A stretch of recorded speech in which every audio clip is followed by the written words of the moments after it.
Well, Representative Torkelson, we do not have a quorum yet, but when that happens, I'll quickly gavel us back to order. If you want to address your bill, and then I will officially start the meeting once we have quorum. Thank you, Madam Chair. House File 2634 is a bill that relates to SSTS, Subsurface Sewage Treatment Systems.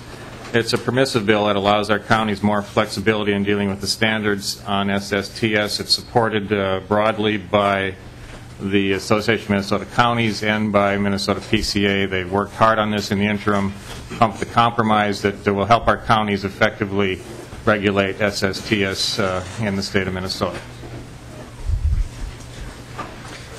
I do have testifiers, but I don't really think they're necessary unless you'd like to hear some more information, Madam Chair.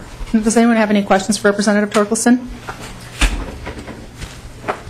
Well, if you want to have someone, let's see, if you want to have someone come up and address this for a minute, that'd be fine, as long as we're waiting for quorum anyway. The testifier is approaching the table. Welcome to the committee. Thank you, Madam Chair and members of the committee. My name is Annalee Garlitz, and I'm with the Association of Minnesota Counties. And I want to thank Representative Torkelson for carrying this bill. Last year, we were before the legislature, and we asked for an extension to allow counties some more time to adopt rules in the state, to adopt these septic system rules, and also to allow us some more time to work out some areas where we could find some more flexibility with the rule adoption with the Pollution Control Agency.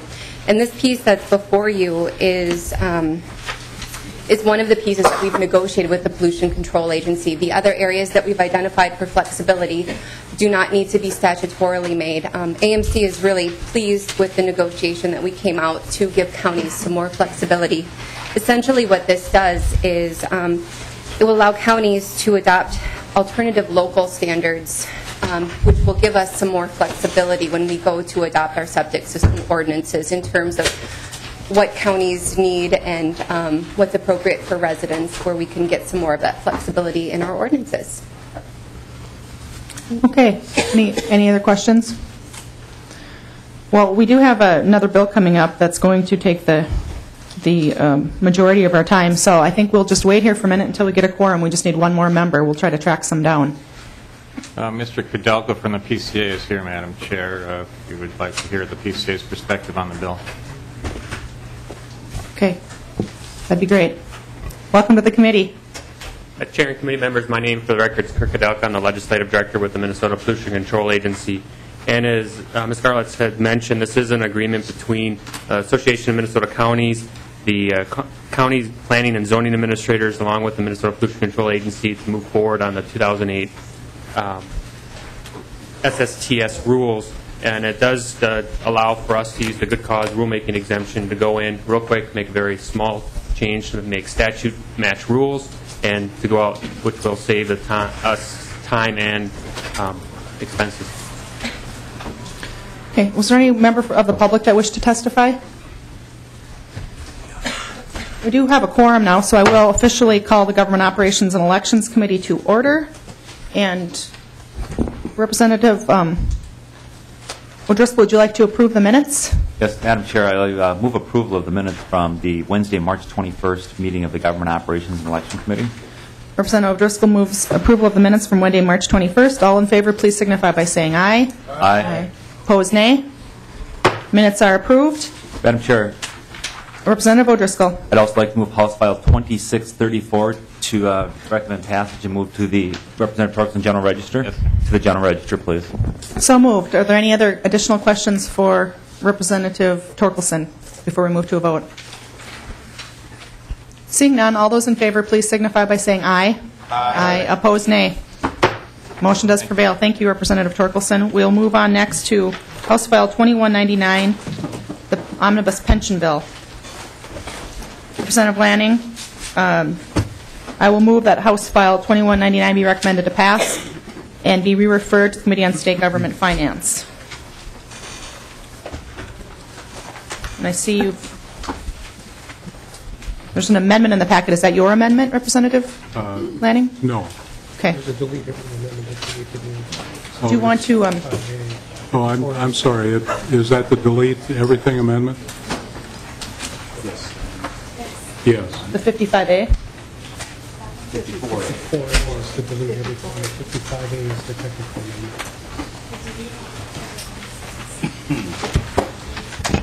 Madam Chair, 54A is the delete everything amendment, and 55A is a technical amendment.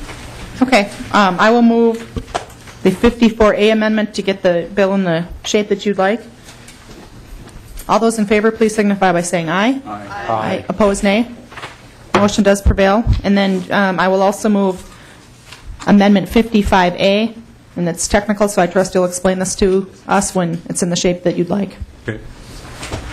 All in favor of the 55A amendment, please signify by saying aye. Aye. Opposed, nay. Motion does prevail, and now the bill is in the shape you'd like. And thank you, Madam Chair and members. And the motion I noted was to have it go to State Government Finance. That's not necessary. The bill would go to Ways and Means, would be the next stop. Oh, I'm sorry, that's not the information I had. I will amend my motion that House File 2199 be recommended to pass as amended and be referred to the Committee on Ways and Means. Madam Chair, Representative Winkler. to the amendment of your motion, I wonder if the author could remind us of past times when the pension bill has not gone through the State Government Finance Committee. Representative Lanning. Thank you, Madam Chair. Representative Winkler, given my short history, I would defer to Mr. Martin to answer that question. Mr. Martin, and before you answer the question, if you could just identify yourself for the tape. I'm Lawrence Martin. I'm the Director of the Pension Commission staff. It's not always the case that the Omnibus pension bill goes to one of the finance divisions or the finance committees or Ways and Means. In recent years, it has been going to Ways and Means almost every year. Sometimes it has gone to the State Government Finance Committee, but not always. Last year, for instance, it did not. Representative Winkler. Madam Chair, Representative Lanning, I just find it curious that the bill would have to go to Ways and Means for financial reasons, but skip the Finance Committee that deals with these pensions. And, obviously I don't have the votes to change that, but it doesn't seem like a very good practice. Back to your presentation. Thank you, Madam Chair and members. And I'm going on past practice, and as Chair of the State Government Finance Committee, I do not see the need for this bill to go before that committee. First of all, I'd like to give you a little bit of background with regard to the Omnibus pension bill. Our joint House and Senate Pensions Commission, which consists of 5 members of the House, 5 members of the Senate, didn't really get formally organized until May of this past year, 2011. And so obviously we had a very short time frame in which to consider pension legislation. Nonetheless, we were able to, in last year's bill, accomplish something that had been in the works and controversial for many years, and that had to do with the getting the Minneapolis Police and Fire both merged with PERA. That had been a very difficult issue for all concerned for many years, and we were able to get that resolved last year and did get the Omnibus bill approved. It had a number of other important provisions in it, but that was the most significant issue that we resolved. Since we didn't have much time last spring, as chair, I felt that we needed some significant time during the interim in which the commission could be looking at a number of pension-related issues, and to do so taking the appropriate amount of time and consideration that was needed. Therefore, we had 6 days of meetings. We had 3 two-day meetings that we scheduled last fall, where we looked at a whole host of issues. We reviewed what's been happening with respect to the 2010 reform that was enacted. That reform, in our view as a commission, has been producing dividends to our whole system. It was a positive reform. I fully supported that reform, even though I was not on the commission at the time. Representative Murphy did a fabulous job of putting that together and getting it through the House in 2010. That reform, as I said, has produced some very significant results for us to this point, and we affirm that as a commission. We talked about what additional kinds of reform or issues we need to address in this session, 2012. And there were a couple of areas in particular we spent a lot of time as a commission examining. The first was the whole issue of the assumed rate of return on our pension funds. Since 1989, Minnesota has followed an assumed rate of return of 8.5% on our investments. That was set in 1989. It has not been fully reviewed and reconsidered until now, just recently with the work that we started last fall. Minnesota's 8.5% is the highest in the country, the highest assumed rate in the country. And of course, during the 90s, that assumed rate of return looked like it was pretty good prediction or projection. But in the last 10 years, things have changed dramatically.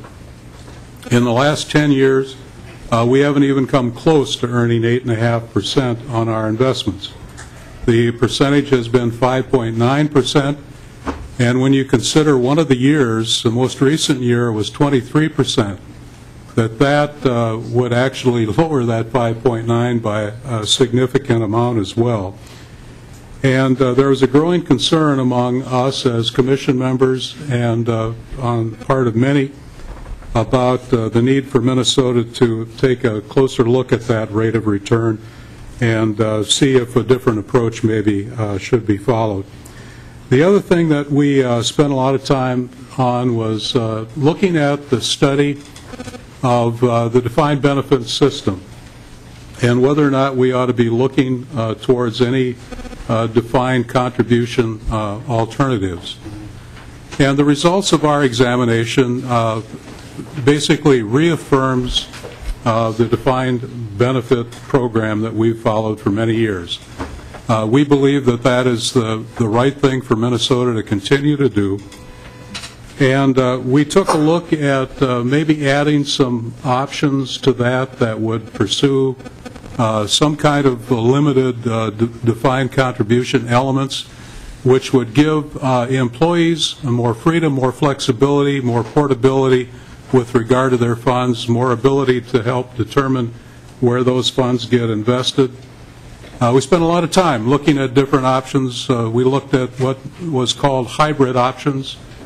And at the end of the day, we did not find a proposal that we as a commission felt was ready for prime time. And so the bill that you have before you does not have any proposed change with regard to defined benefit and the issue of defined contributions. Well, then when the session started back in January, we as a commission have been meeting weekly. We have, every time we've met, we've heard from the funds as to what their concerns were, the issues were. We've heard from a whole host of folks who are concerned about the whole pension issue. And as a result of all those considerations, we put together this House File 2199. What this bill contains, and I'll highlight a few things and then turn it over to Mr. Martin to highlight some more of the details or fine points with regard to it. The first thing that relates back to this issue of an assumed rate of return, we believe, and we in our bill are proposing that for the next 5 years we set the assumed rate of return at 8%. And 8% right now is the level at which probably the greatest number of other states or funds are following that. There are funds that have less than that, go all the way down to 7% or 7.5%. But as I mentioned, at 8.5%, there are only 9 funds nationally, and 4 of those are Minnesota funds. And we believe that we ought to go down to 8%. Then we believe also that the next 5 years that all the funds ought to undergo experience studies to help give the legislature and all those concerned about pensions some good analysis and information about the appropriateness of assumed rate of return and the other kinds of assumptions that are in our system at this point in time. And then the bill now provides what's called a select and ultimate, where after 5 years we would automatically go back up to 8.5%. But I want to point out that given the results of those experience studies, the legislature could decide that, no, we ought to leave it at 8 or we ought to lower it, whatever. But the bill right now calls for it to go back up to 8.5%, obviously subject to whatever future legislative action that there might be with respect to this issue. Another significant bit of reform that's in this bill is to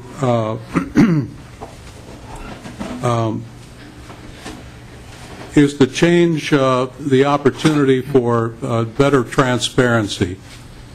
And we, in the bill, call for management and budget to report on budgeted and forecasted defined benefit contributions to give everybody a better information, legislators better information as to what is the real status of our defined benefit funds, and so that people can track that and have better information with regard to it.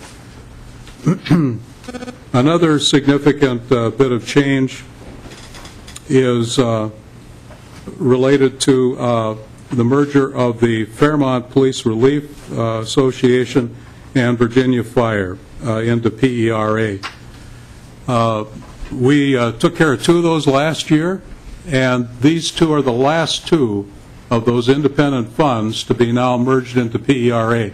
Members, at one time, years ago, we had 44 of these independent funds out there that were really on their own, and that was not the kind of good strategy we felt with respect to managing our funds statewide. And so this bill finishes that job that was started years ago by merging the last 2 of those independent funds into PERA.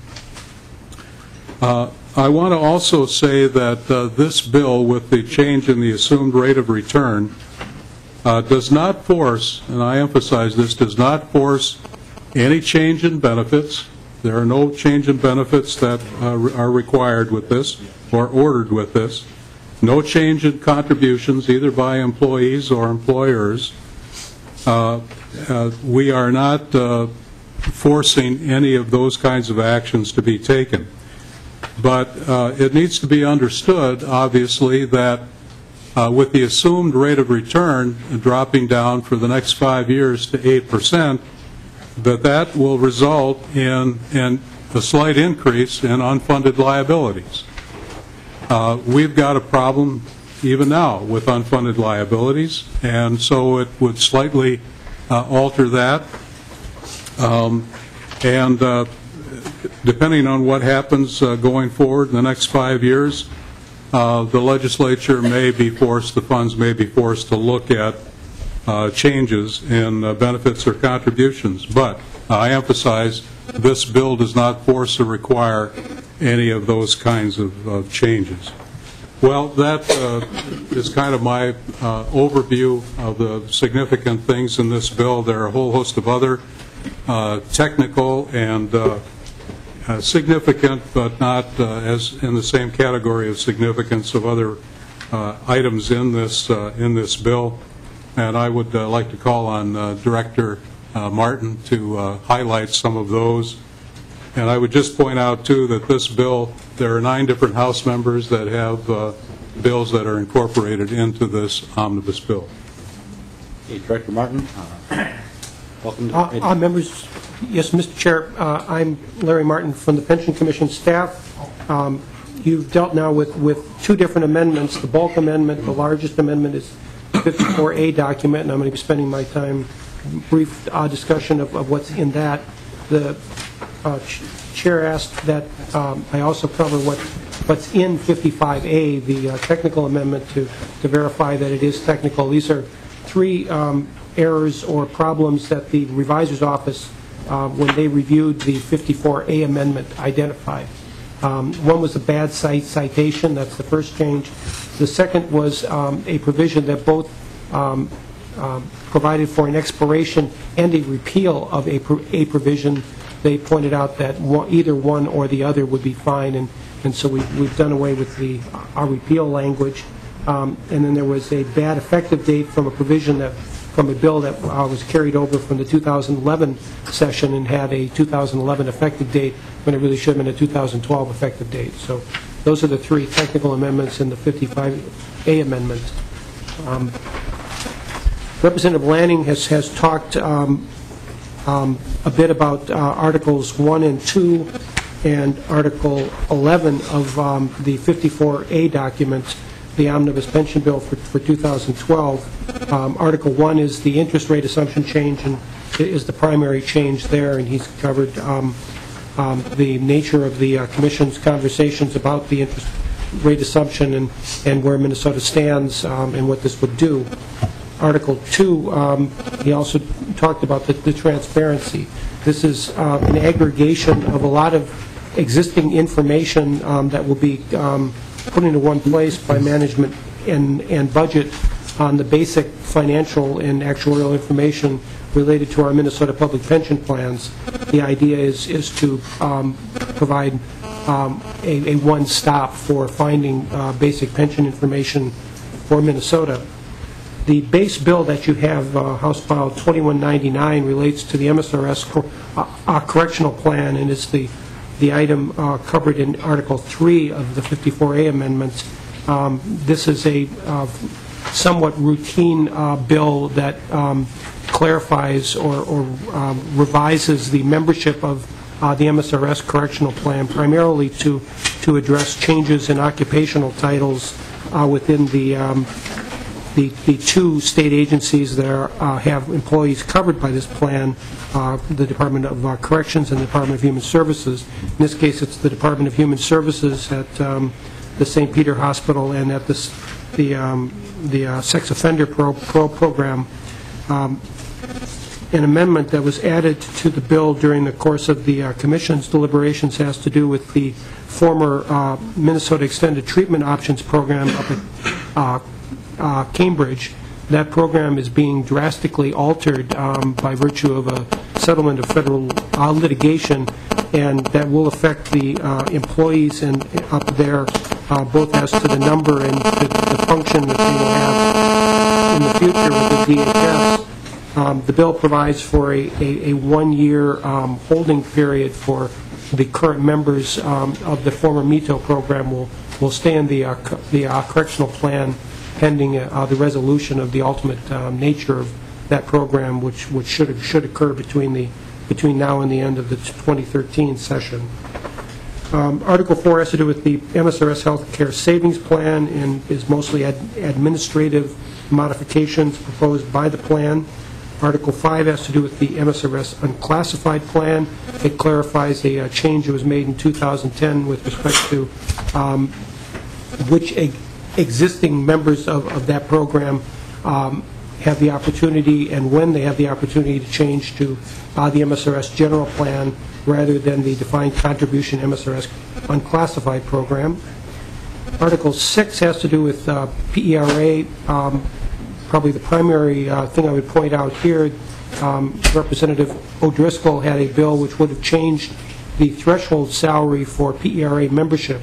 PERA is the one plan that we have in the state where a certain level of minimum salary is required before someone becomes a member of PERA.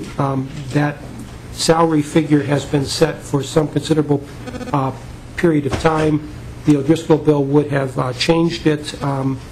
The change was viewed as problematic by the employing groups that would have been affected, and so it was replaced by a study from PERA to look at the various options to modify or update that minimum salary threshold. And that's one of the principal items in Article 6. Article 7 has to do with the PERA privatization law. There are a number of health care facilities that are government-owned and have been privatized in recent years. There is a process for taking some of the actuarial gain that accrued to PERA by virtue of an employing unit prematurely terminating all of its employees from PERA coverage by virtue of privatizing, and using some of that gain or all of that gain to provide a somewhat enhanced benefit for the individuals who are losing their the pension coverage that they otherwise would have had but for the privatization. This article modifies the principal benefit that's provided by the privatization law, which is an enhanced deferred annuities augmentation rate, making it more consistent with the augmentation rates that were provided for in the 2010 piece of legislation. Article 8 has to do with TRA and our administrative changes, and principally here is taking some of the state aid and other outside governmental entity aids that were previously paid to the Minneapolis teachers and incorporating them better into the TRA statutes and providing for a mechanism to make sure that there are timely payments of those aid amounts. Article 9 is a conformity article. The Federal Internal Revenue Code increasingly regulates aspects of public employee pensions, and there are a number of conformity provisions that are needed to continue tax qualification by the federal government for our public employee pension plans, and this article makes those changes. Article 10 has to do with the investment authority for both the State Board of Investment with respect to its investment of the various statewide public pension plan assets and also the various local plans, primarily volunteer fire plan investments. This represents the work of a special working group that was assembled pursuant to legislative directive by the State Auditor's Office to look at the investment authorization statutes and to better coordinate them, and this article does that in providing for more comparability between what the investment authority of the State Board of Investment and for the local plans might be. Article 11 is the consolidation that Representative Lanning talked about of Fairmont Police and Virginia Fire. These are the last two freestanding local police or paid fire pension plans in the state, and these are being merged into PERA this spring. Article 12 is the various changes related to volunteer fire programs. This covers both the relatively new statewide lump sum volunteer fire pension plan that's administered by PERA, and in this case, the changes to permit municipalities to make some advance funding or additional contributions to the plan and when they have extra fire state aid or have other revenue that they want to dedicate for volunteer fire pension purposes. The balance of the article relates to local volunteer fire plans. We have in the neighborhood of 700 or more local volunteer fire pension plans in the state of Minnesota. Principally, these are changes that come from the working group that has been assembled for the past several years by the Office of the State Auditor, and clarifies various aspects of the current volunteer fire laws. Then the last article, Article 13, is the small group or one-person pension provisions. These are modifications or special authorizations for individuals or small groups that were heard by the Pension Commission, something akin to almost a claims commission process for the commission, trying to decide when there should be some relief granted from otherwise generally applicable rules. Covered here are 4 different changes, one relating to the Seaway Port Authority of Duluth, the other a Minskew employee who wasn't given proper advice upon being hired in Minskew, a Crookston Township snow plow operator who missed 17 years of service credit in PERA, and the spouse of a deceased Amanoman County Deputy Sheriff, for which a total and permanent disability benefit was not applied for in the proper time period.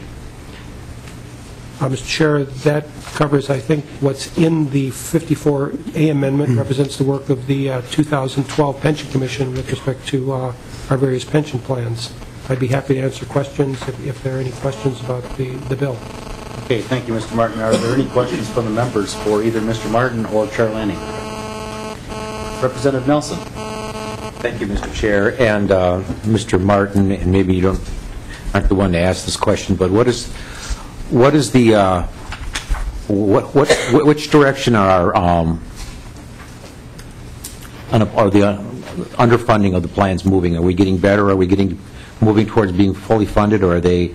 I know that Representative Lanning mentioned that with the change of the assumed interest rate that it actually has a negative effect on that. But how are we, in the last couple of years, how are we moving on for funding of our plans?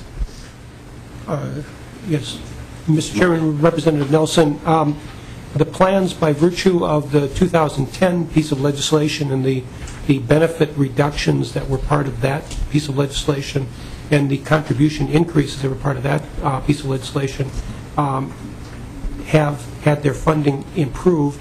Also, as the start of a somewhat slow recovery from a recession, most recoveries do involve a more substantial investment return, and that's been the case, although not as significant as we might have liked. So the pension plans have had their liabilities decreased by the 2010 piece of legislation, and their assets increased by the normal investment process that follows a recession. So their funding ratios are improving. I can't give you the numbers off the top of my head. We do have them, the administrators of the various pension plans here, if you did want to get specific funding numbers. But there's been a general improvement. Representative Nelson. Thank you. And as it was mentioned, the change in the assumption of the return on the plan, what that effect? My understanding is that has the effect of lower or stretching that time out, of actually increasing that that liability. And am I correct in that? Is that how that works? Mr. Martin. Yes, Mr. Chair. Yes, Representative. Going to an 8% interest rate assumption would increase recognized liabilities. The change here is going to an 8% interest rate assumption for a period of 5 years, and then returning to an 8.5% interest rate assumption. So there will be some increased liabilities by virtue of that 5-year period. But given the generalized long nature of pension funding, that's a fairly modest period of time and will not have a dramatic increase in the liabilities. Thank you, Mr. Chair. Mr. Martin, can we assume that this will be a very small change in the underfunding, though? Because my understanding is the 8% will be used for 5 years, but the calculation will still assume that it bounces back to 8.5 for the balance of that time. So really, we're talking about a very short period here where we're calculating at the 8% level? Yes, Mr. Chair. I have not seen any actuarial work yet on the exact changes in the unfunded by virtue of the 5-year only change in the interest rate assumption. But as you pointed out, given the short period that rate is going to be in place under statute as it currently exists, or will exist, and compared to the long-term payout of members, the life of the plan, which is 50, 60 years. It's a very short period of time, and it would be I would expect it to be a very nominal change. Okay, thank you. Representative Scully. Thank you, Mr. Chair, and I'm just wondering what the percentage of the unfunded liability is, and if you have people here that could tell us. I would like to know how it's been trending, for instance, for the past 5 years, and the expected trend for the next 5 years. Is that available so that we could see that? Mr. Martin.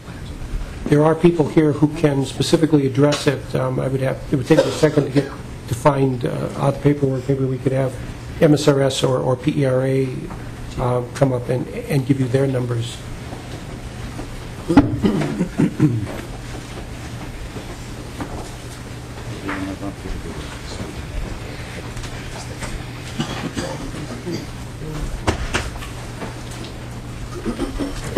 Good morning. Welcome to the committee, and please state your name for the tape, and then if we could address Representative Scalzi's question.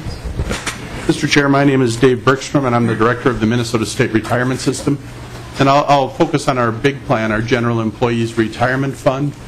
Our General Employees Retirement Fund in 2007 was 97% funded. By 2009, it had dropped to 69% funded on a market value, and on a market value today, or as of June 30th, we were 87% funded. So what has happened is the law change in 2010 cut our liabilities, and then we've had 2 years of strong market return, and it's made a dramatic improvement. Mr. Bergstrom, could you address maybe the question that Representative Nelson had then as to what percentage maybe this 8 to 8.5 change would have on the overall underfunding? Mr. Chair, Representative Nelson, going from 8.5 to 8 would lower our funding ratio by about 4%, 4 to 5%. It would increase our required contributions by 2%. The bill, as it stands with the 5-year rate, would lower our funding ratio by 1.5% or 2%, and increase our required contributions by about 0.5%. So the bill as it stands, the impact is about a quarter roughly of going all the way down to the full 8%. Mr. Chair, Representative, excuse me, first I had Representative Simon had a question. Mr. Chair, that was a while ago. I was going to recommend that we have this exact okay, thank you. parade of testifiers, so to hear from them directly.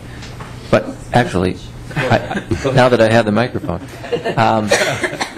I guess I would ask each testifier, if they could, to talk about, if they can, how your particular fund compares with comparable funds in other states. We've heard about certain states being really underwater, and if you could tell us how you're doing comparatively. Mr. Chair, the Minnesota State Retirement System at 87% would be in the upper tier of funding. I believe the average nationwide is in the 78, 79% funded ratio. So we would be above that. Okay. Representative, did you have another one? Representative Nelson. Thank you, Mr. Chair. I just wanted to follow up on the question I had about them, that he answered about where we're at and how this is going to affect it. Mr. Bergstrom, if market trends continue as they've been the last couple of years, and the economy growing and getting stronger, do you foresee your fund becoming fully funded, or do you getting to that point where it's fully funded or above 90% funded in the next couple of years, even with this actuarial change? Mr. Bergstrom. Mr. Chair, if the markets continue like they were the last 2 years, we would get to 90% funded. If we earn 8.5%, we probably we would stay about the same. So this would drop us down a little, but not dramatically. But if we have 2 more strong years, we had I think it was a 23% average return last year. I made a huge difference, and 15% before that. So a few years of 10 or higher, and we'd be fine. But I don't know what that would be. I mean, I certainly can't project that, or I'd be making a lot of money somewhere. Mr. Bergstrom, could you tell us what is a healthy range for an assumed rate of interest, assumed assumption here? What is a healthy rate? Healthy range. Do we know, I mean, is 8 the right number? Is 8.5 the right number? Is 7? Is there some range out there that...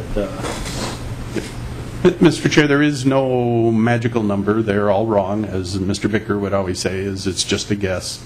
The most typical is 8. In most states, by far, the most typical rate is 8%.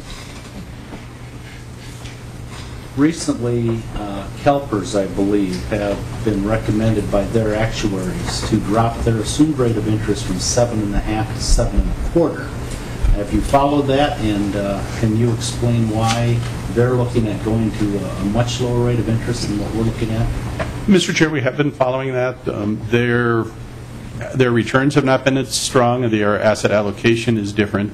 The other thing they did, and I don't remember the exact, we smooth our gains and losses over 5 years. They changed theirs, I think it was over a 20-year period. So what, CalPERS has done a lot of things not well, and I certainly don't think we want to follow their lead. So what they did essentially is say, oh, we'll recognize those big losses and the recent gains over a 20-year period. So they have a lot of different dynamics going on as well. Clearly, the trend in the business has been to lower it, and Representative Lanning's bill does take that step down, or start that process. But we've been following this closely. Okay, thank you. Representative Simon. I'm sorry, Representative Winkler. Thanks, Mr. Chair. Mr. Bergstrom, what is considered to be a safe funding ratio or a desired funding ratio? And what target are we aiming at? Mr. Chair, our goal is and Representative Winkler, is to get to 100% funding. That's kind of the Pension Commission's trigger. I guess I've always, to simplify it, and I don't know if my colleagues agree, but if you go in the olden school days, anything over 90% is an A. B is 80% and C is 70%. And that's after 70%, when you fall to that low, then you start to get nervous. That's why we came back in 2010 after the big drop. It was not a good time. And in fairness, you also have to look at the contribution rates, whether they're sufficient or not. Where MSRS is 87% funded, we also have a contribution deficiency currently of 1%. So at some point, we will have to address that. When we put together our package in 2010, we did expect some market recovery, and it has worked. But we will clearly monitor this to make sure that we move. So, but that's just my general rule. Representative Winkler. Mr. Chair, Mr. Bergstrom, you already said this, but I missed it. The 5-year window of moving from 8.5% to 8%. What is the effect on the contribution rate and the funding ratio for you? Mr. Chair, Representative Winkler, for us, the funding ratio would drop probably 1.5% or 2%. So we go from 87 to probably 85.5. From a contribution rate standpoint, it would increase our contributions by 0.5 or 0.6%. Now, in the same bill, there are some assumption changes that lower that a little bit. For example, salary growth. The bill proposes lowering salary growth. State employees have not gotten huge raises, so our actuaries recommended some slower salary growth. That will save us 0.2 or 0.3% because benefits aren't going to grow. So the net of this bill will increase our required contribution rate by 0.3. It doesn't actually do anything at this point. It doesn't increase contributions, but it would increase our required contributions by about 0.3%. Representative Winkler? Mr. Chair, I don't have any further questions for Mr. Bergstrom. I would be interested in getting the same information as I suspect we will from TRA and PARA, but I'm also interested in hearing from Mr. Bicker about this assumption change. Okay. Maybe we can go to Representative O'Driscoll. Thank you, Mr. Chair. And really, the questions I'm about to ask can be answered by any of the three that are present, and I would welcome a little bit of a conversation and discussion. The rate that we choose, 8, 8.5, whatever that number is, those are targets that we're looking at. And the question that comes up is, if you raise the target, well, we could be funded faster. If we lower the target, we can be funded at a less aggressive rate. The question is, what's the right reasonable target? And I question if 8% is even the right target in the market that we're in right now. And the first of the couple of questions that I'd like to propose is, what happens if we have 8% and we don't get the funding levels that we're looking at and we start paying out benefits? How does PERA, MSRP, and TRA pay benefits if the fund is insufficiently funded? Mr. Bergstrom. Mr. Chair, I'll take the shot from my perspective. First of all, we have $9 billion in assets. We're not a pay-as-you-go system, so we have 87% of what we need to pay for our projected lifetime benefits. Back in 2009, when the market fell, we had an 8.5% investment return, and our boards were concerned sufficiently enough to come back to you and propose legislative changes. We lowered our cost of living adjustments. In some cases, we had some contribution rate changes. We made some other changes to lower our costs as well. So regardless of what investment assumption we use, we would be back looking for some solution. And it all was not asking for more money in 2010. A lot of it had to do with sacrifice on behalf of our employees and our retirees in the package that we put together. For MSRS, that cut our liabilities by about, just MSRS, by about $750 million. So regardless of what the assumption changes are, we're certainly going to monitor this, and if our funding continues to drop, we will come back with some other changes. Mr. Chair, as I said, I'd like to hear from all three just from their perspective on that. Okay. Ms. Hacking, maybe you could address Sure. Just to address your, Mr. Chair, Laurie Hacking with Teachers Retirement Association.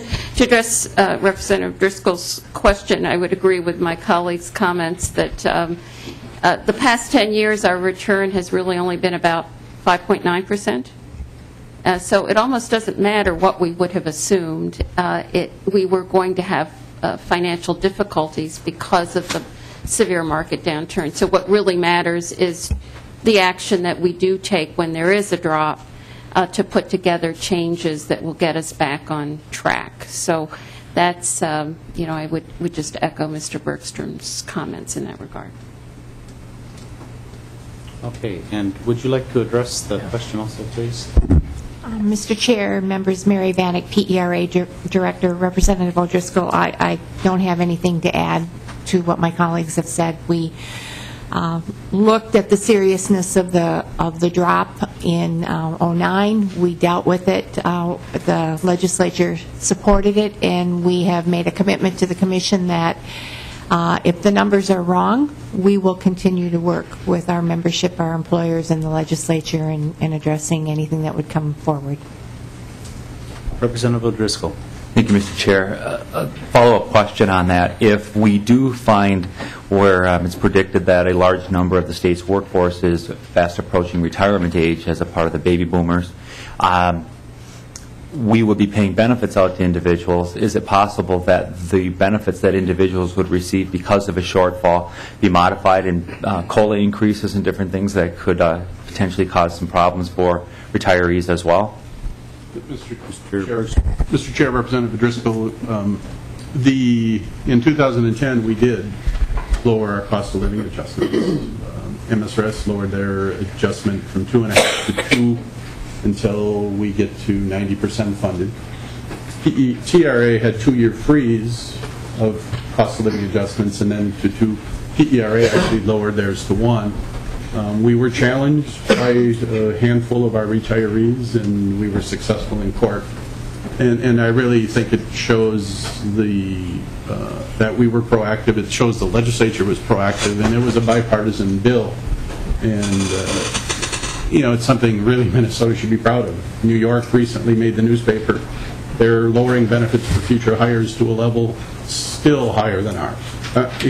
When you read about what's happening in other states, they're touting an age 63, I think, full retirement age. We were 66 back in 1989. Our costs are among the lowest in the country as well. So, we take our job seriously. I should be a member of the Hair Club for Men, and I'm also a member of this club as well. So, I do hope that, I have to take care of selfishly myself and others behind me, but we've been through some tough times. There's absolutely no question. But if you reflect back and knowing where we came from, in our case, our funding, in all of our cases, our funding has improved by almost 20%. And that's pretty remarkable. And it's a testament to the legislature's fortitude. And it was supported by our group, our retirees, our active members. And so. Representative O'Driscoll. Mr. Chair, if I might just follow up with one final question. I've talked about kind of the doomsday, what happens if we don't, what happens if we, the Goldilocks, not too hot, not too cold, just right. What happens if we're on the other end of that and for some reason we lower the expectation to 8% for returns and we end up at 10, 11.5%? I know that we get funded faster. What would that do to the long-term stability and viability of the fund? Mr. Bergstrom. Mr. Chair, I'll answer that. That would be awesome. If that happened. I think one of the lessons that all of us should have learned through this is that when you have a sufficiency, you don't spend it or you don't cut contributions, and that has been done in both cases. MSRS was 109% funded at one point, and then the urge is, everything is rosy, so let's increase benefits or let's cut contribution rates, and they've done that. TRA has had a fairly substantial contribution rate cut back when they were back in the 90s when they got to a nice funding rate. So I think there are some lessons learned that there's nothing wrong with being 110% funded, 115% funded. We should keep our hands off of it, rather than cutting contributions. Let build in some cushion if that happens. Okay. Maybe we could go back and if Ms. Hacking and Ms. Vanek could answer Representative Winkler's questions. I could have him restate that if you need to, or you know what they are. I'll try. I'll give it a shot. Laurie Hacking with Teachers Retirement. I believe you asked what has been our funding ratio trend and what's the impact of the bill and when do we expect to be fully funded? What's our future trend expected? As Mr. Bergstrom already alluded to, we were actually well over 100% funded at the end of the 1990s. And even through most of 2000s. In 2007, we were 92% funded. But in just 2 years, by 2009, we had dropped to just below 60%. So it was a very big hit that we took because of the markets. Since then, we have rebounded, and at the end of fiscal 2011, we are between 77 and 78% funded. So again, the 2010 reform bill made a huge difference. It reduced our liabilities by $1.75 billion.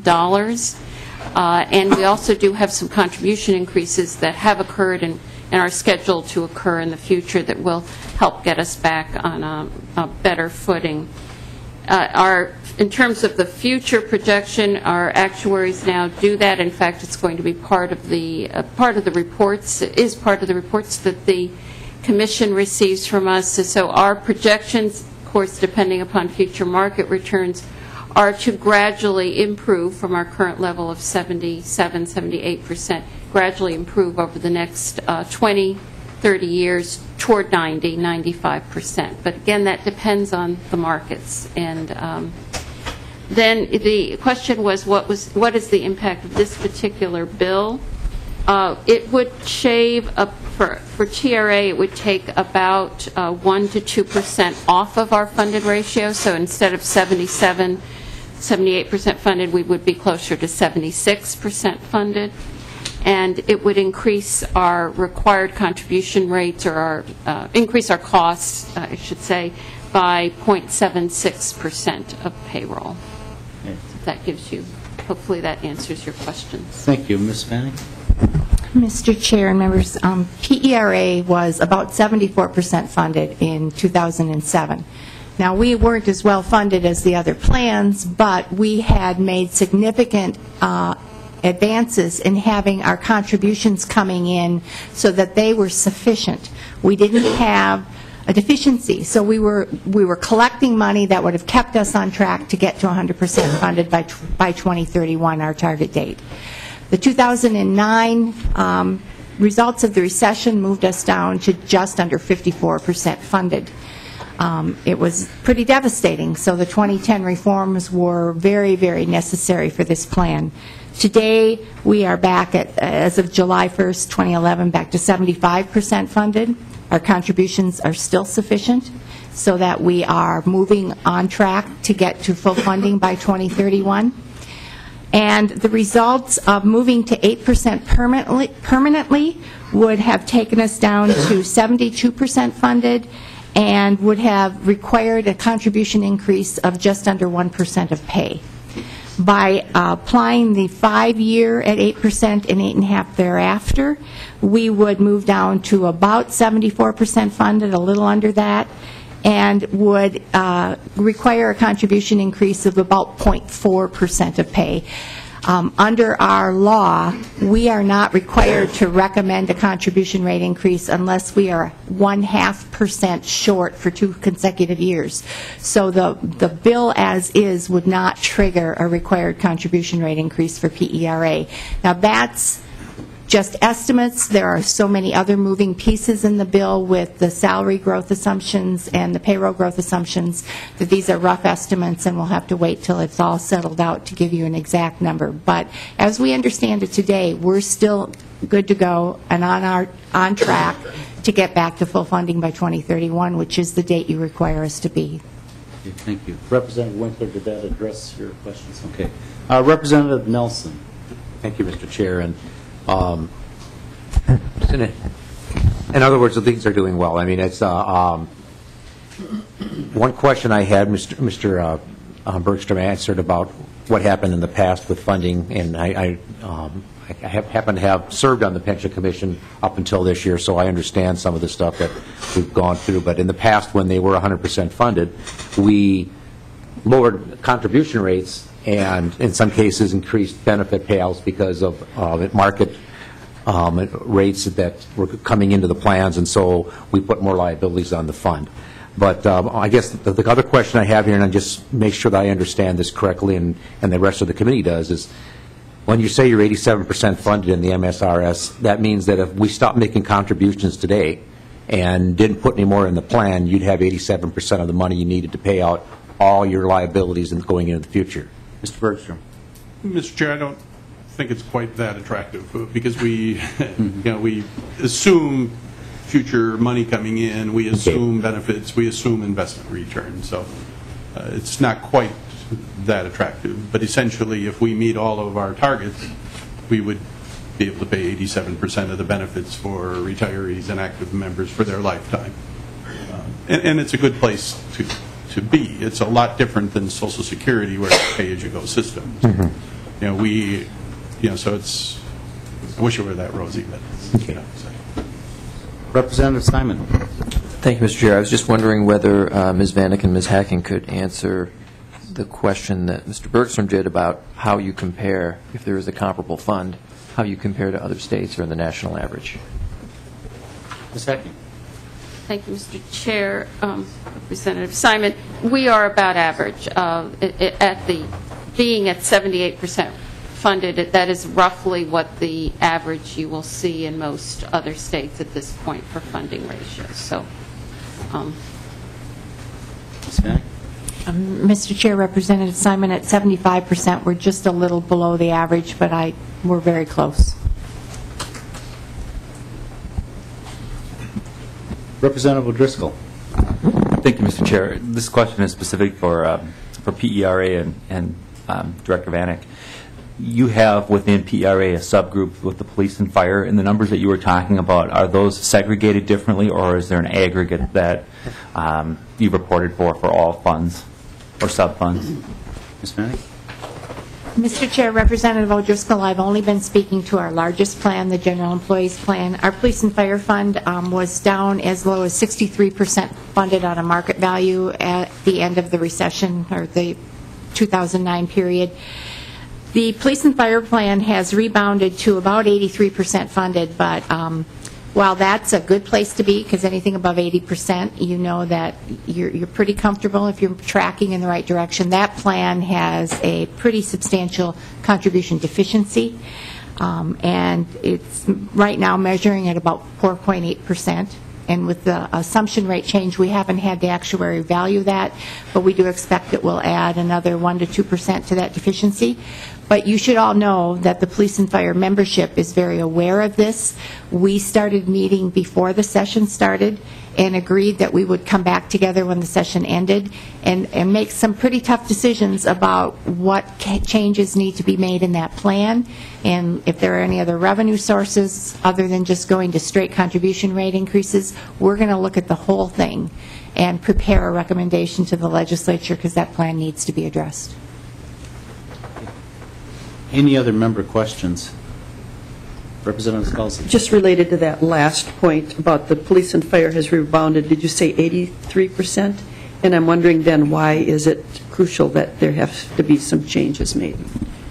Mr. Chair, Representative Scalzi, when your contributions are less than what you need to be collecting going forward, as you assume that your interest assumption, you're going to earn the interest on the money that you need to have coming into the plan.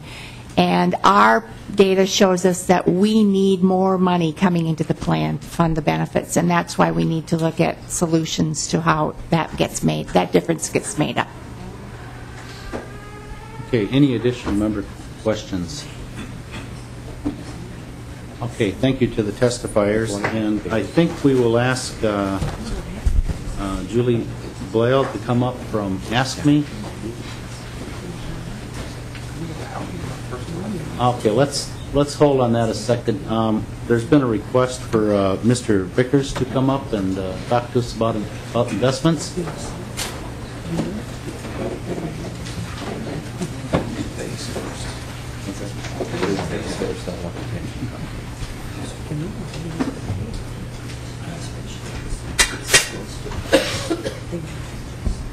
Good morning, Mr. Vickers. Welcome to the committee.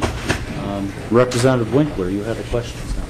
Thank you, Mr. Chair. Mr. Bicker, I know that you're going to tell us that these assumptions are going to be wrong, but I wonder if you could review for us and remind us again about historical returns and give us some perspective on 8.5% versus 8%. Mr. Vickers. Mr. Chairman and members, from a historical perspective, you can pick your time period. Since 1/1 of 1980, which is as far back as we have clean data, which is 32 years, we have had annualized returns of slightly under 10%. As has been testified, over the last 10 years, we were over 5%. But I guess the old sign you see in all the TV ads, past performance doesn't guarantee future anything. We were, from a staff perspective, we were requested by the retirement systems to do a review of assumed rates. And the Investment Advisory Council, which advises both the staff and the board, went through all of this. We did a review of assumed rates, and we get input from all over the Wall Street and consultants and whatnot. When we did this in 2008, using our asset allocation, the assumed rate of return was 9.36%. We did the same study, basically using a lot of the same resources a few months ago, and the projection going forward was down to 8.36%. It was down 1% in 3 years. And that's a big number, especially when you're looking at a pretty diversified portfolio. Now, that is an assumed rate of 8.36%, given our asset allocation for approximately the next 10 years. That was the input from the street. Now, that's also before any management fees and expenses and whatever, which for us is probably 0.1%. Therefore, when my advisory council was asked related to 8.5 versus 8 versus another number, the advisory council didn't recommend a number, but they just recommended it should probably go down. So that recommendation and that work is consistent with the reduction from 8.5 to 8 over a period of time, whether it's 5 years or whatever, and then to have it reevaluated at that point in time. So, and Mr. Chairman, Representative Winkler is absolutely correct. We don't have a clue. I mean, the reality is the market's going to do what the market's going to do. I mean, if we would have done this 2 years ago, everybody says you couldn't make anything. You know, in March of '09, we kept all the windows locked because we're going to jump out. I mean, it was not a good environment. You know, the last 2 years we've made 15.8 and 23.3. But the years before that, we lost a lot of money. All we can do is look at these things on average over a long period of time. Also, there are a number of entities, just like State Investment Board and legislature around the country, and basically the trend is down. And there are, I believe, 9 funds at 8.5% around the country. We're half of those, and the number seems to be more around 8%. CalPERS is at 7.5%, and CalPERS has its special circumstances to do a lot of different things. So, Mr. Chairman and members, again, I hate to say, we really don't know. But what we do know is the input from Wall Street is tending downward as far as expected returns over the next 10 years.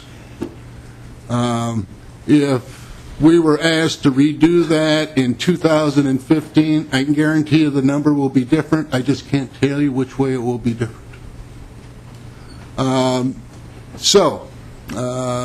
That's probably as much and as evasive an answer as I can give you.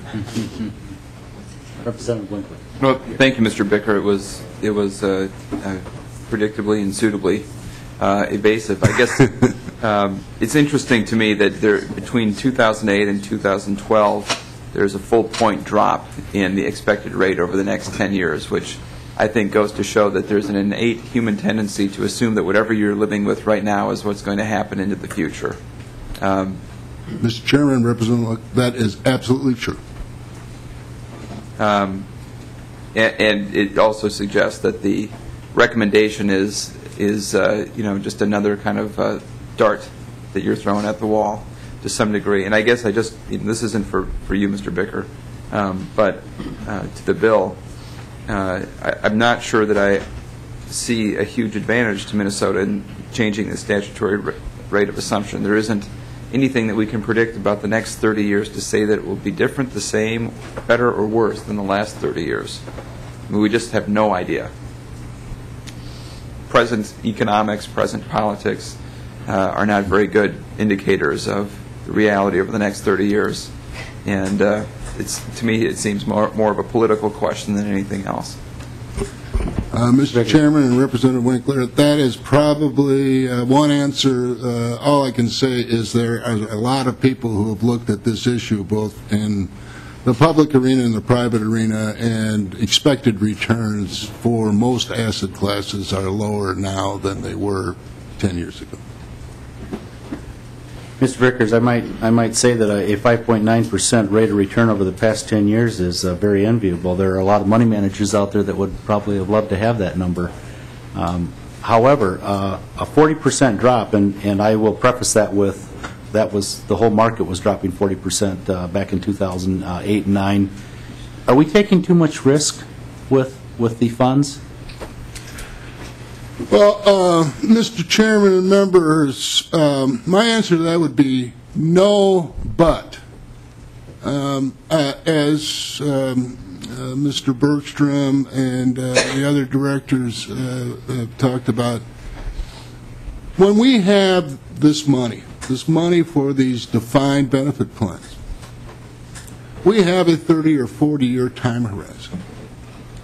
And if you have a 30 or 40-year time horizon, I think it's very prudent to have a relatively risky portfolio.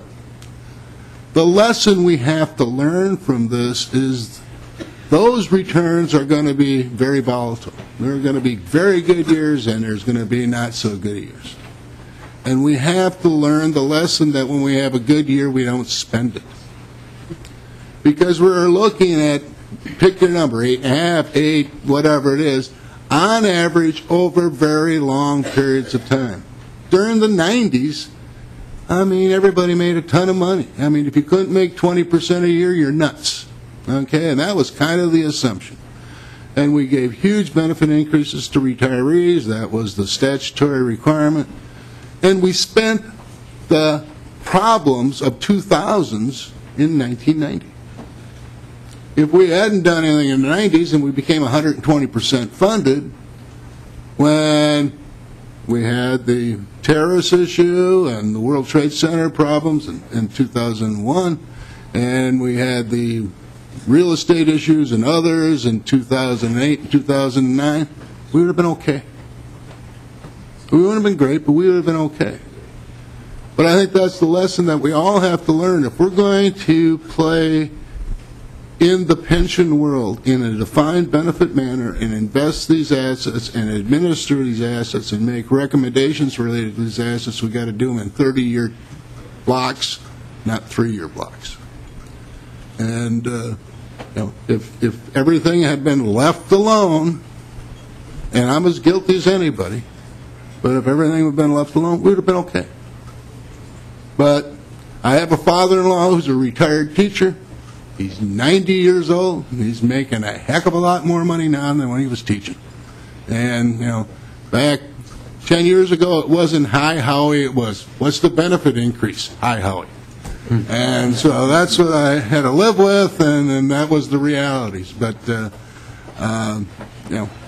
I think we need to have a relatively aggressive long-term investment approach if you're running a defined benefit plan. Thank you. Appreciate that. Other questions from the members for Representative O'Driscoll? Thank you, Mr. Chair. Mr. Bickers, you are exactly right. It is difficult to be able to pin down what the rates of return are going to be, because if we could look over our shoulder to predict the future, it would make it a lot easier. And with your experience in this, you may have a future in meteorology, too. I'm not exactly sure. But that being said, and I want to follow up on the question that Representative Winkler had proposed to you, and that is 8 versus 8.5% over a longer period of time. You're right. There is no way to know whether it's 8, 8.5, 7 3/4, 11, whatever percent it might be. But isn't it easier to be able to build in predictability if we have a lower bogey that we're shooting for, to be able to make things stable for people who are receiving benefits, who are anticipating benefits, and those who have to make contributions for future benefits through payroll deduction? Mr. Bickers. Mr. Chairman, Representative, I guess the answer is yes. I mean, that's more of a question really for the retirement administrators. My job is more the investment side and not projecting benefits. The reality is I would be crazy to argue with you if the assumed rate was 0. My job's a lot easier. My job and the job of the State Investment Board is to construct an investment program that will try to make the return that you all set for a bogey. The reality is, given the assumptions that we have now received and have just done with the study in 2011, really, that right now has a projected return of, around 8.25. If the interest rate is to stay at 8.5, or if it goes to 8, I will not make any changes in my investment program because I need the same investment program right now, and I'm pretty much as far as I can go in my risk exposure in the portfolio. So from an investment perspective, we will not make any significant changes depending on what the legislature does with the assumed rate of return. Representative Driscoll. So would it be safe to say that by moving it from 8.5% to 8%, we've made your job, I won't say easier, but we've provided you some margin of error in the return? Well, Mr. Chairman, Representative, the reality is if you look at our historical returns, especially on an annualized basis, we're almost never close to 8. We're either down or up 15 or up 20. I mean, that's just the way the world's been. But, you know, if my long-term bogey is 8 versus the long-term bogey of 8.5 or 9 or 7.5, the lower number is easier for us. I mean, as simple as that. But from a pension policy standpoint, I mean, that's really more for the retirement administrators and the legislature and the pension commission. Mr. Vickers, that brings up a question I was thinking of. With that number bouncing all over the place, do you correlate closely to the S&P? Is that something that we could watch and say that, or are you at 98% of it or 102% of it? Or? Well, Mr. Chairman, we have a portion of our portfolio in U.S. common stocks, and a good chunk of that's indexed. We index it to a broader bogey than the S&P 500.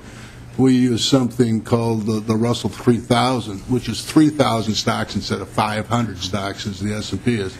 So a portion of our portfolio will very much match whatever the U.S. equity portfolio does, but we have international equities, we have bonds, we have private equity, we have some real estate, and we've got some cash. So. Okay, thank you. Any additional questions for the testifier? Okay, thank you. Thank you, Mr. Chairman. All right, I believe we have Julie Blyle from Ask Me.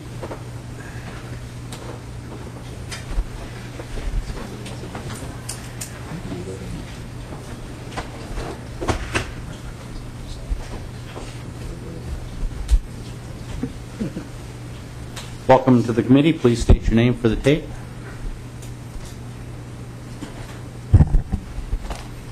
Thank you, Mr. Chairman and members of the committee. I'm Julie Blyle, Legislative Director for AFSCME Council 5, and I'm here today representing a number of organizations of active public employees and retired public employees, and I'll state their names in my testimony.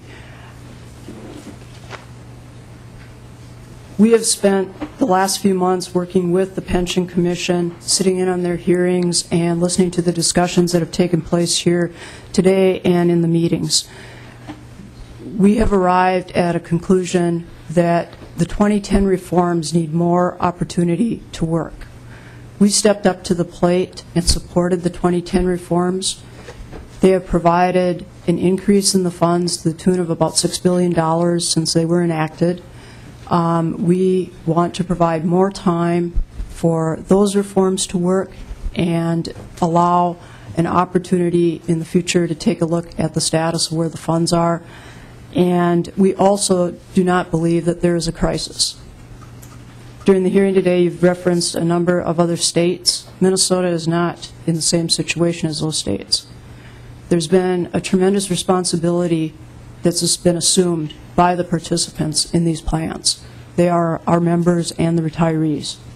When it's come to employee and employer contribution increases, we have supported them.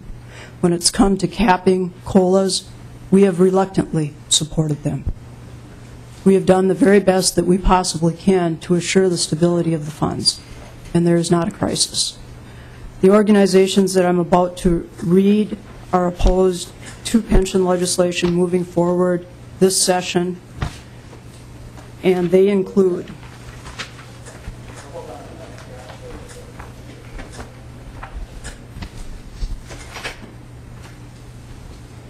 AFSCME Council 5, 43,000 members, Education Minnesota, 70,000 members, the Minnesota Government Engineers Council, Middle Management Association, 2,800 members, the Minneapolis Committee of 13, 10,000 members, the Interfaculty Organization, 4,000 members, the Minnesota Nurses Association, 2,000 members, Minnesota Association of Professional Employees, 13,000 members, the Minnesota State College Faculty, 4,500 members.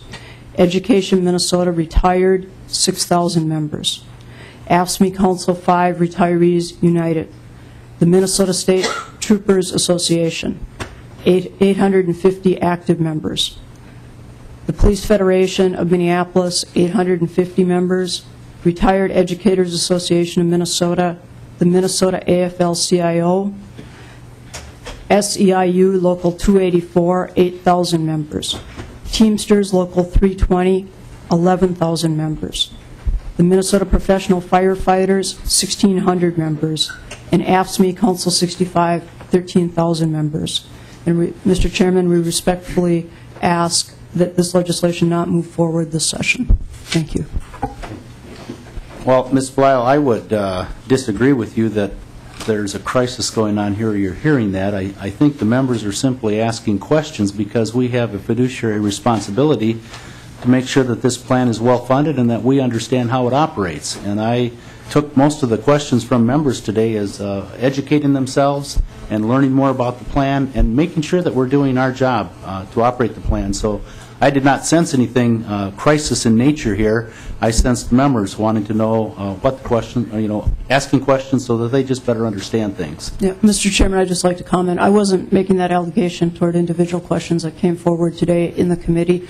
That's in reference to other organizations, and I'm not here today to start naming names, but they have indicated there's a crisis, and all you need to do is go back and look at some of the editorials that have been run in some of the publications throughout the state.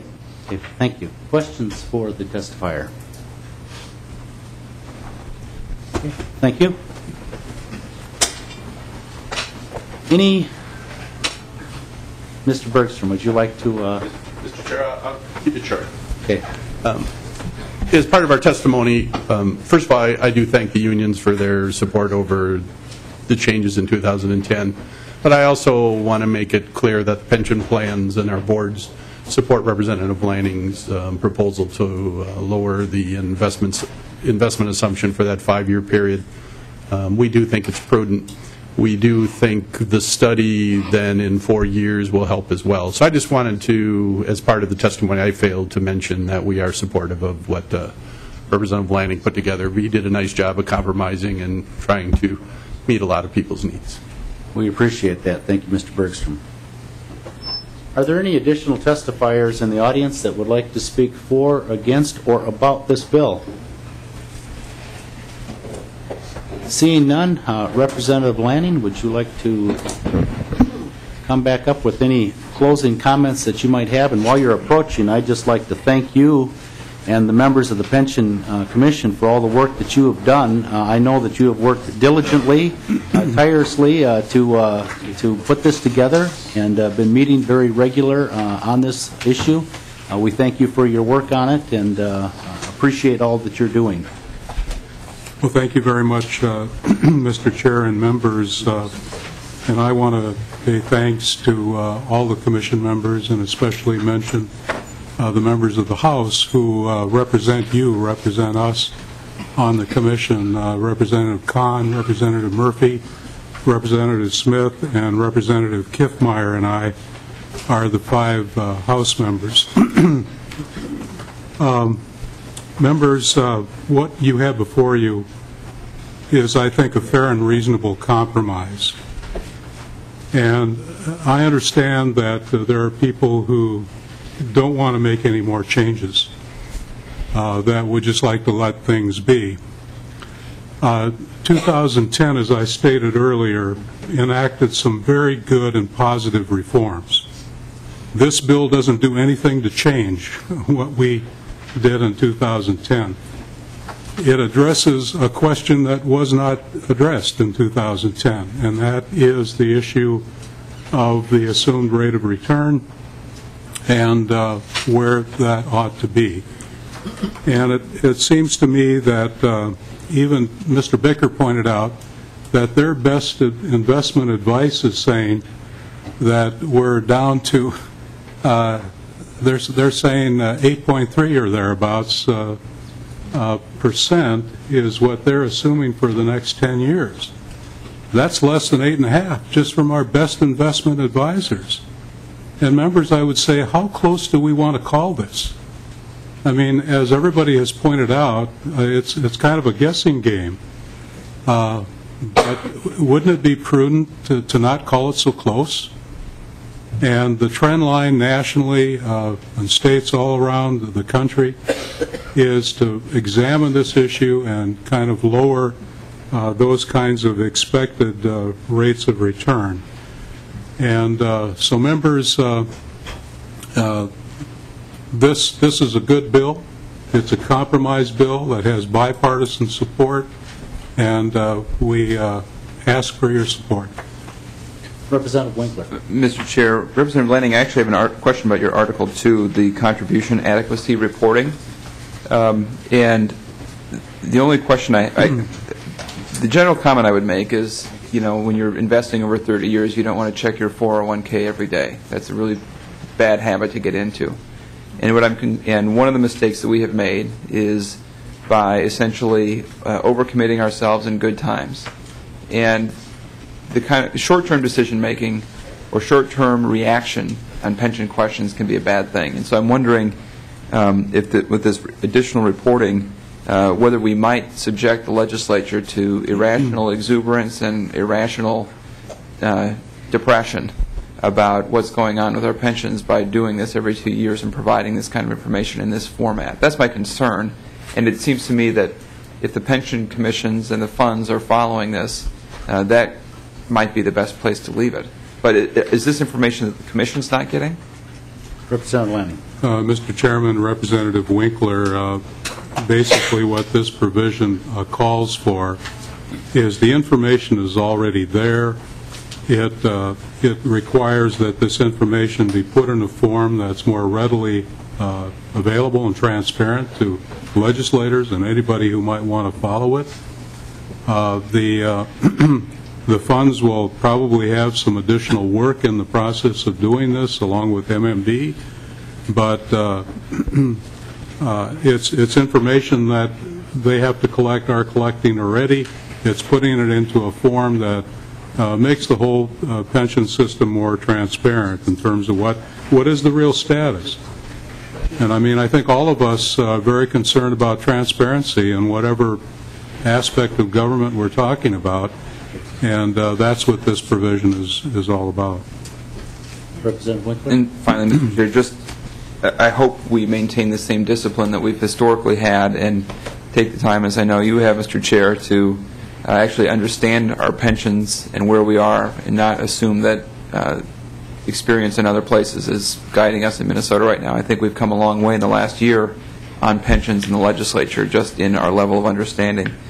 But you know, I don't support the change to 8% right now. We've come through we're in the middle of, I still think, very tumultuous economic times, and we've come through a lot of stormy weather. And I think the reason to give things more time and to not make a change and to let events settle out a bit more is just this very difference between 9.36. All the smart people said 9.36 in 2008, and now all the smart people say 8.36 in 2012, and that's a very radical change. And I think it's a sign of just how volatile economics of the last several years have been.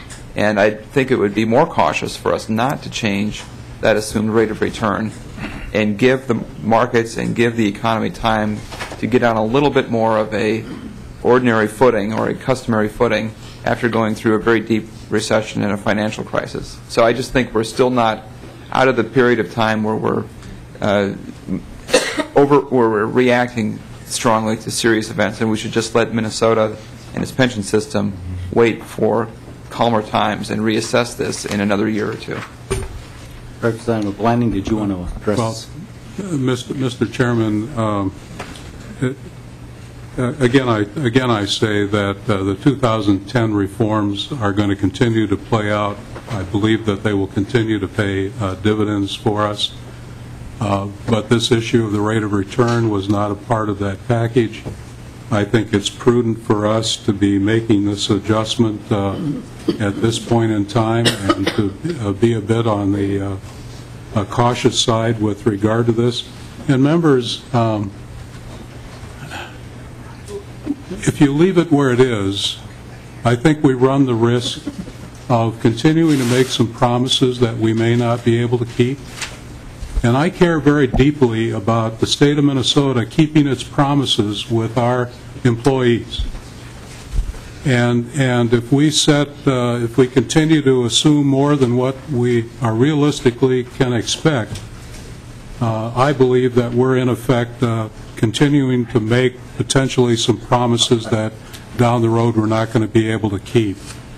And we're going to make it, if the market doesn't rebound, if in fact things continue to struggle as they have been, and go nowhere near 8.5% the next 5 years, we're going to compound the problem of fixing this 5 years from now. We're going to make it even more difficult and more painful for everyone.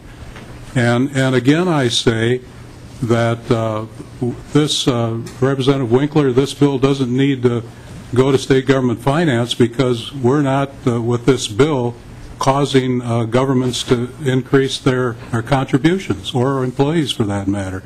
Down the road, if things don't improve, that issue may very well have to be addressed by the legislature, but it's not addressed in this bill. We're just simply saying, look, at this goal, this target needs to be adjusted. Thank you, Mr. Chairman and members. Representative Nelson. Thank you, Mr. Chair. And while I have concerns about the rate of the assumption rate being dropped, I support this bill, and I support the work of the Representative Lanning did on the Pension Commission. Like any compromise legislation, there might be things that we do and do not like. And I understand that the Pension Commission and Representative Lanning looked at this long and hard and came up with a reasonable solution to look at this over the next 5 years.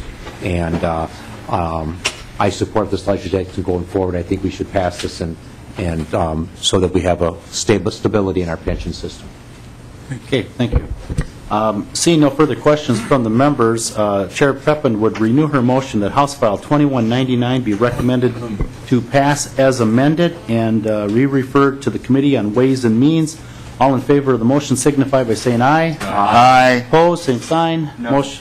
Motion carries. Any additional? Okay, Representative Pepin. Members, I just wanted to let you know this is probably our last official meeting. There may be one more bill. I'm not sure where that stands. You might know what I'm talking about.